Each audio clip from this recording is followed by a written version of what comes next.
Hello friends, मैं CF Sikandar स्वागत करता हूं आपका अपने इस वीडियो में। आज हम बात करेंगे new tax regime versus old tax regime के बारे में। रिटर्न भरने का समय शुरू हो चुका है और तो इस बारे में जानकारी आपके पास होनी चाहिए। बजट 2020 में गवर्नमेंट ने न्यू टैक्स स्लैब इंप्लीमेंट किए थे जो फाइनेंशियल ईयर 2021 में एप्लीकेबल हुए हैं। उसका पहला रिटर्न यानी फाइनेंशियल ईयर 2021 का पहला रिटर्न असेसमेंट ईयर 21-22 अब जाना शुरू हो चुके हैं। तो आपको न्यू टैक्स रिजिम या ओल्ड टैक्स रिजिम कौन सा बेनिफिट देने वाला है, तो इसके बारे में नॉलेज आपको आज इस वीडियो में मिलने वाली है। इस वीडियो में हम बात करेंगे न्यू टैक्स रिजिम क्या है, न्यू टैक्स रिजिम और ओल्ड टैक्स रिजिम में क्या डिफरेंस है, कौन सा टैक्स रिजिम अपने लिए बेनिफिशियल है, किस टैक्स रिजिम को हमें ऑप्ट करना है, किसको नहीं करना है, न्यू टैक्स स्लैब और ओल्ड टैक्स स्लैब दोनों का स्ट्रक्चर क्या है, क्या टैक्स रेट है, तो ये सारी चीजें आज हम इस वीडियो में जानेंगे।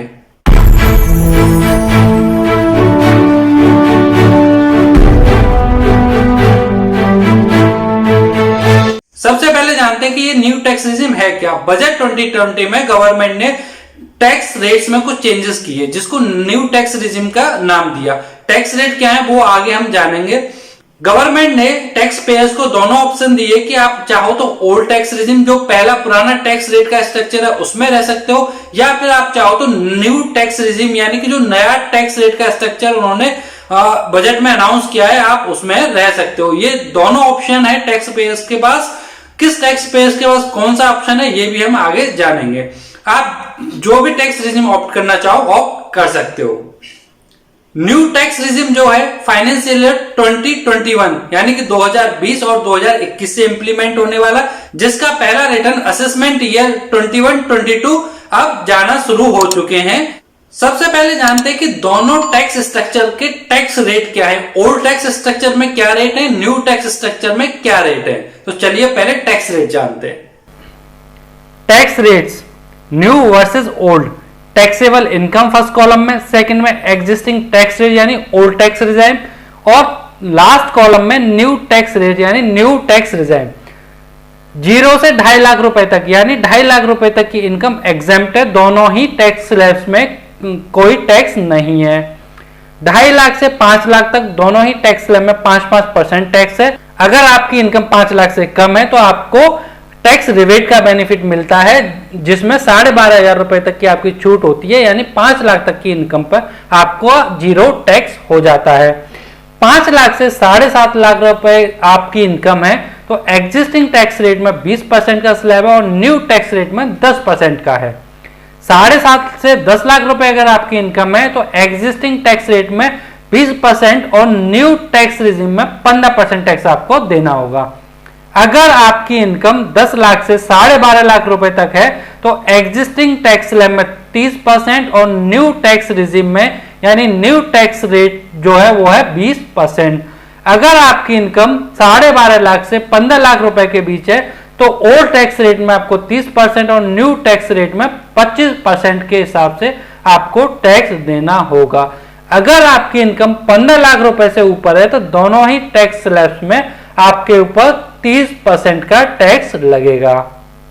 टैक्स रेट तो हमने जान लिए। जैसा कि आप सभी लोग जानते हैं कि जो पुराना टैक्स स्ट्रक्चर था यानी ओल्ड टैक्स रिजिम जो था उसमें बहुत सारी डिडक्शन हमको मिलती थी, बहुत सारे टैक्स से छूट हमें मिलती थी, जैसे 80C के अंतर्गत, 80D के अंतर्गत, 80E में, तो बहुत सारी जो छूटें हैं वो हमें ओल्ड टैक्स रिजिम में मिलती थी। क्या वो छूटें, क्या वो डिडक्शंस न्यू टैक्स रिजिम में भी मिलेंगी? उसमें से गवर्नमेंट ने बहुत सारी डिडक्शंस कम कर दी हैं न्यू टैक्स रिजिम के अंतर्गत। तो पहले ये जानते हैं कि कौन कौन सी छूटें गवर्नमेंट ने न्यू टैक्स रिजिम में से हटा दी हैं। अब जानते हैं कि न्यू टैक्स रिजिम में कौन कौन सी डिडक्शंस और एग्जेम्पशंस कवर्ड नहीं है जो हमें नहीं मिलेंगी। सेक्शन 80C की डिडक्शन जिसमें LIC प्रीमियम, PPF, EPF ये सारी छूटें आती थी।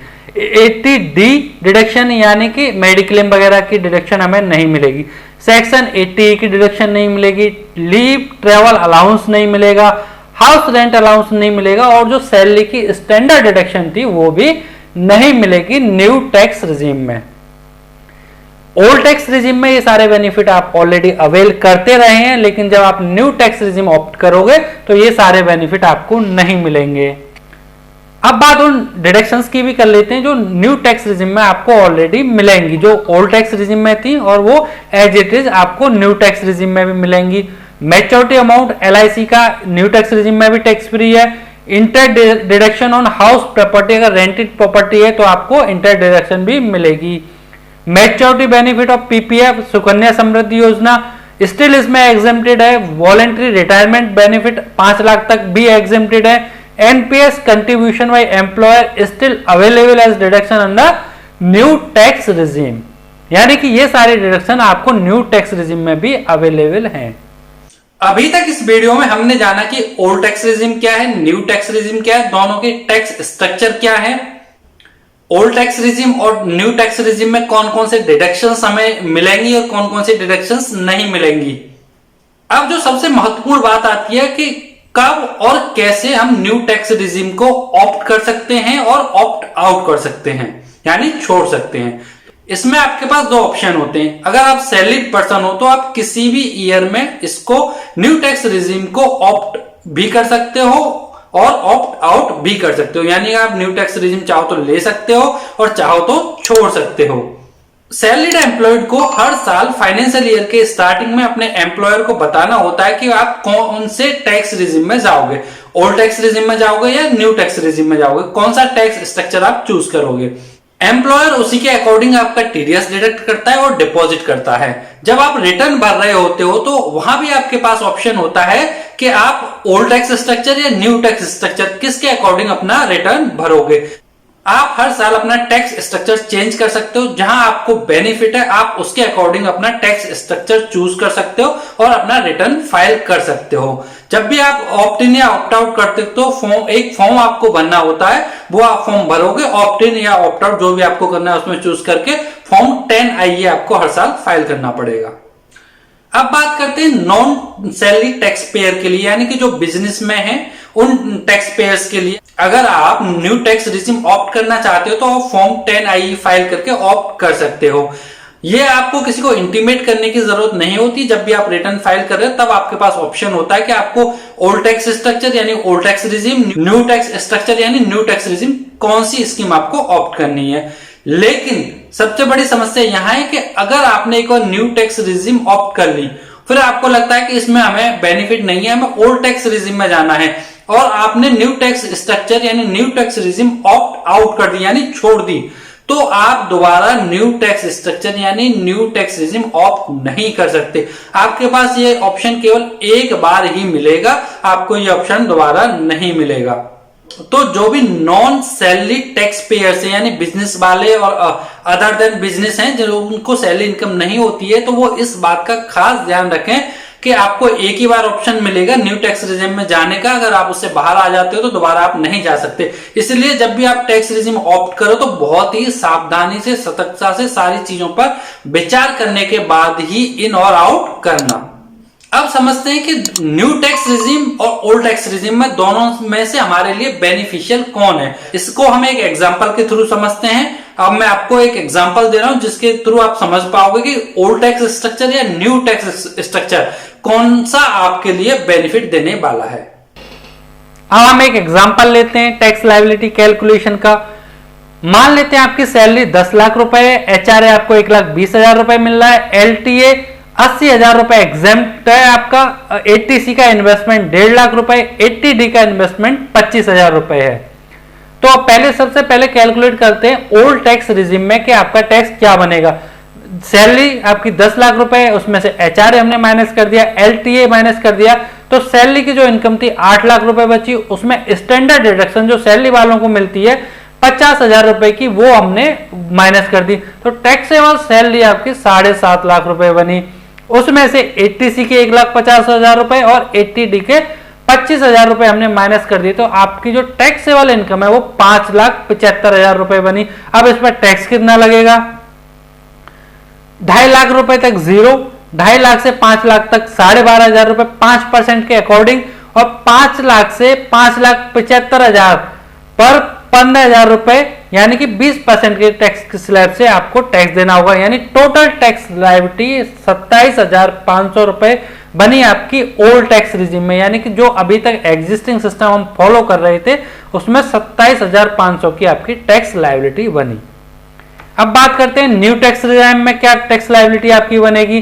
वही सैलरी 10 लाख रुपए, कोई डिडक्शन आपको मिलेगी नहीं, तो 2.5 लाख रुपए तक टैक्स जीरो, 2.5 से 5 12,500 रुपए, 5 लाख से 7,50,000 तक 25,000 रुपए और 7.5 लाख से लेकर 10 लाख तक 37,500 रुपए का टैक्स आपका बनेगा। तो टोटल जो टैक्स लायबिलिटी आपकी हुई वो 75,000 रुपए हुई, यानी कि इसमें आपकी 75,000 रुपए की लायबिलिटी और ओल्ड टैक्स रिजिम में जो आपकी लायबिलिटी थी वो थी 27,500 रुपए। तो यहां आप देखेंगे अगर आपकी सैलरी इनकम या इनकम 10 लाख रुपए तक है और आपके पास एग्जेम्पशंस हैं जो हमने ली हुई हैं, जैसे HRA, LTA, ATC, ATD, ये सारे डिडक्शन अगर आपके पास हैं तो आपके लिए ओल्ड टैक्स रिजिम बेनिफिशियल है। ये सारी चीजें आपने समझ ली। एक छोटी सी चीज और मैं बता देता हूं, तो अगर आपकी इनकम 10 लाख रुपए तक है, लगभग आपको 1,90,000, 1,88,000 के आसपास की टैक्स डिडक्शन है, तो आपके लिए ओल्ड टैक्स स्ट्रक्चर बेटर है। अगर आपकी इनकम 12.5 लाख रुपए तक है तो आपको 2.08 यानी 2,10,000 के आसपास डिडक्शन होनी चाहिए, तो आपके लिए ओल्ड टैक्स स्ट्रक्चर बेटर है। अगर आपकी इनकम 15 लाख तक है तो आपके पास 2.5 लाख रुपए की डिडक्शन है, तो आपके लिए ओल्ड टैक्स स्ट्रक्चर बेटर है। अगर आप डिडक्शन क्लेम नहीं कर रहे हो इतनी, तो आपके लिए न्यू टैक्स स्ट्रक्चर बेटर है। यानी कि अगर आप डिडक्शन क्लेम कर पा रहे हो 2, 2.5, 3 लाख रुपए की जो नॉर्मल डिडक्शन है, तो आपके लिए ओल्ड टैक्स स्ट्रक्चर बेटर है 15 लाख रुपए तक की इनकम के लिए। अगर आप डिडक्शन क्लेम नहीं करते हो तो आपके लिए न्यू टैक्स स्ट्रक्चर बेटर है। उम्मीद करता हूं आप दोनों टैक्स स्ट्रक्चर का डिफरेंस समझ गए होंगे, क्या बेनिफिट है, कहां क्या डिडक्शन मिलेगी, क्या नहीं मिलेगी, ये सारी चीजें आपके समझ में आई होंगी।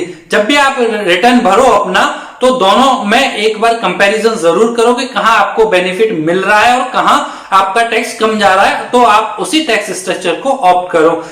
उम्मीद करता हूं आपको ये वीडियो अच्छी लगी होगी। वीडियो अच्छी लगी है तो आप वीडियो को लाइक करो, शेयर, साथ ही साथ हमारे चैनल को सब्सक्राइब करो। वीडियो देखने के लिए आपका बहुत बहुत धन्यवाद।